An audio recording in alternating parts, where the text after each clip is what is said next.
Pemirsa, sementara salah satu remaja korban penyiksaan di Kabupaten Bolaang Mongondo, Sulawesi Utara ini masih menjalani perawatan intensif di rumah sakit. Selain menderita luka lebam di sekujur tubuh, korban juga mengalami trauma.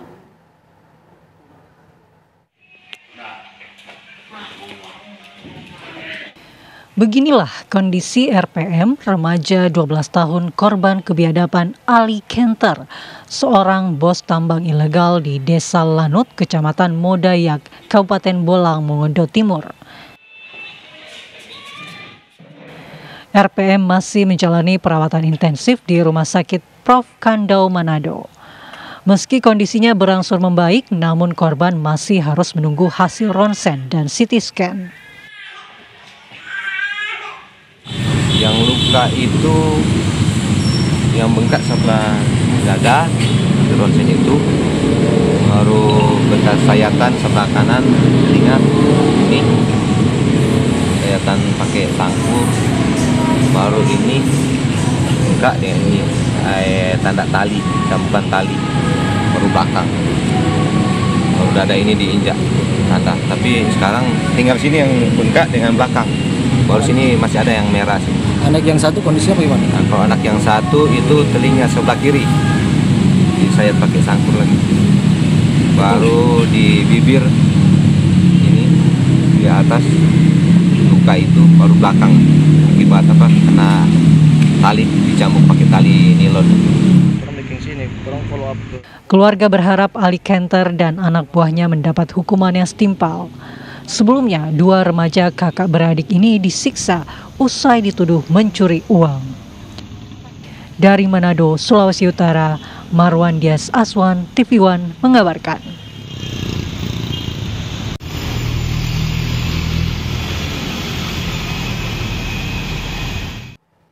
Pemirsa, bagaimana kronologis dan sanksi hukum yang akan dijerat ke pelaku penganiayaan bocah 12 tahun yang dituduh mencuri? Kami sudah bersama dengan Kapolres Bolaang Mongondo, AKBP Sugeng Setio Budi. Selamat pagi, Pak.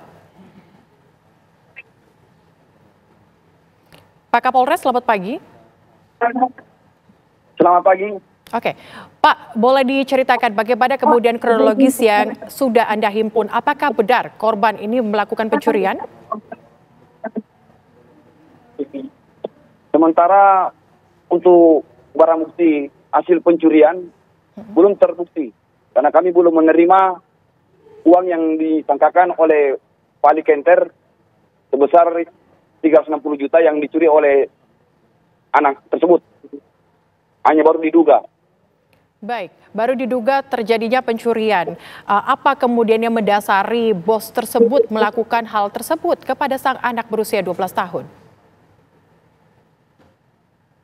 Dasar dia melakukan karena merasa uangnya telah hilang, diambil oleh anak ini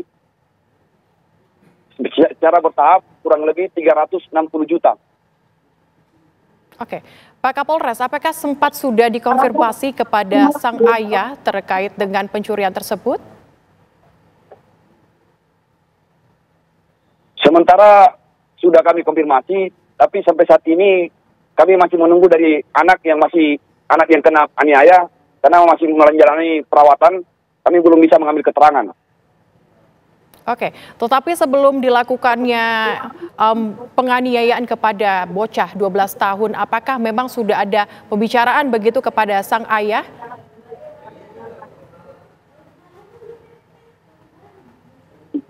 Belum, sampai sekarang belum ada. Oke, pemirsa, kami juga saat ini sudah tersambung dengan Datu Makoago, ayah dari korban, untuk mendalami terkait dengan kasus ini. Selamat pagi, Pak Datu. Pagi. Pak Datu, selamat pagi. Selamat pagi. Pak Datu, boleh dijelaskan bagaimana kemudian kondisi dari korban hingga saat ini? Jadi kondisi sekarang tunggu hasil CT scan dengan lab itu. Yang sekarang baru ahli saraf. Tapi tadi pagi sekitar jam 3 dia masih teriak. Saat masih teriak itu dia ingat yang kejadian waktu dianiaya itu. Sampai dia tidak bisa tidur. Oke, luka apa saja yang dialami oleh korban, Pak? Itu yang luka yang pas kejadian itu dan sampai sekarang itu dada sebelah kiri masih lebam itu, tapi dalam sudah hilang. Baru bekas tali sini, baru mata agak lebam itu, baru punggung, baru sayatan, bekas sayatan sangkut sebelah kanan. Iya. Baru bibir. Baik, Pak Datu, ini kan bocah 12 tahun, pastinya akan ada trauma begitu yang mendalam kepada korban. Bagaimana kemudian trauma yang dialami hingga saat ini, Pak? Itu kalau dia tidur malam teriak. Kalau pas dia tidur, dia teriak, baru nangis. Teringat yang katanya kita tanya tadi malam kenapa, katanya sering terdengar suara pelaku itu di telinganya itu. Ya, Pak Datu, ini kan sang anak dituduh mencuri begitu, melakukan pencurian yang jumlahnya juga drastis begitu, cukup banyak. Apakah memang ada indikasi ataupun ada kecurigaan-kecurigaan yang muncul? Apakah anak Bapak ini melakukan hal tersebut atau seperti apa menurut pandangan Anda, Pak? Itu selama dia di rumah itu kan kita kan kerja di bawah. Kalau kita pulang itu kadang pulang ke rumah. Kalau dia pegang uang itu pasti orang tua tahu. Tapi nggak ada, kita nggak tahu sama sekali. Orang tua di rumah nggak tahu kalau seandainya dia pegang uang itu nggak pernah lihat. Oke, tapi kesehariannya seperti apa, Pak? Anak Bapak? Dia kalau hari-hari sekolah, sekolah di Lanut, baru pulang sekolah bermain kemana-mana. Makanya dia turun ke rumah, turun di camp, makan, ada pulang. Karena nggak jauh dari rumah, ke tempat kerja itu. Oke. Tapi kadang dia datang. Oke, Pak. Tapi sering anak Bapak ini datang ke rumah bos Bapak? Itu air ini nggak pernah, baru satu kali sih dia datang. Waktu sore itu baru kita antar pulang. Oke. Air ini nggak pernah datang karena kita angkat material di Rata Sosok, makanya itu kita nggak seharian gitu. Tempat kerja nggak seharian karena kita keluar terus. Oke, Pak Datu, apakah Anda mungkin mengetahui anak Bapak membeli barang-barang yang jumlahnya fantastis begitu? Apakah pernah dilakukan hal tersebut? Ya nggak pernah lihat apa yang dia beli.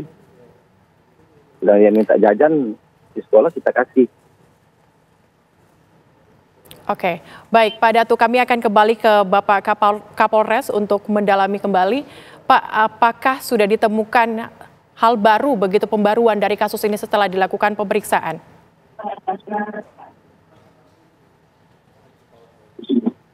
Itu sementara belum ada. Masih pengembangan. Baik, dari pengembangan yang dilakukan Pak, apakah sudah ada sejumlah saksi dan juga kapasitas saksi itu sebagai apa Pak yang diperiksa? Kalau untuk saksi sudah ada, dan kapasitasnya juga memang orang kerja yang memang melihat kelakuan anak ini. Apakah sudah ada penetapan tersangka dari kasus ini Pak, dan berapa orang tersangka yang ditetapkan? Kalau untuk penganiayaan, ini sudah ada, sudah 3 orang. Ya, Pak Kapolres, dari saksi yang sudah Anda himpun informasinya, tadi Anda sempat mengatakan adanya saksi yang melihat korban ini melakukan atau mengambil atau mencuri. Berapa banyak saksi yang mengkonfirmasi hal tersebut, Pak? Ada 5, Mbak. Ada 5 saksi? Ada 5 saksi. Baik. Iya. Apakah ada saksi lainnya yang kemudian tidak melihat dan juga bersaksi lain begitu? Sementara belum ada, masih hanya itu aja. Kami lagi melaksanakan pengembangan.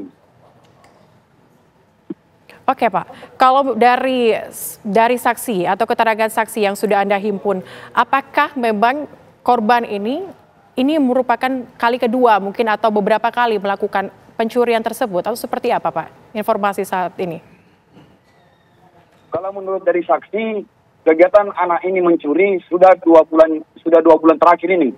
dia melakukannya dan secara bertahap.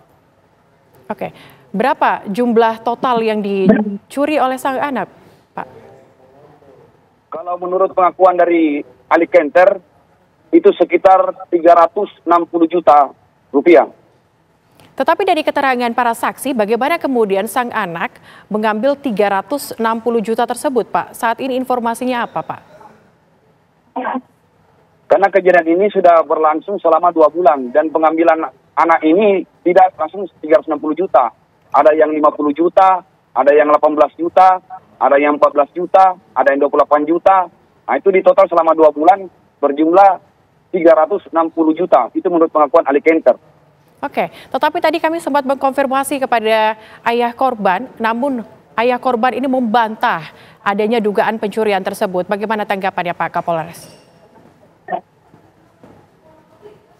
Kami belum mengambil keterangan langsung dari anak pelaku yang memang yang mengambil uang. Nah, itu nanti kalau anaknya sudah sehat, akan kami ambil keterangan untuk pengembangan apakah betul memang uang tersebut yang seperti dituduhkan betul yang telah diambil.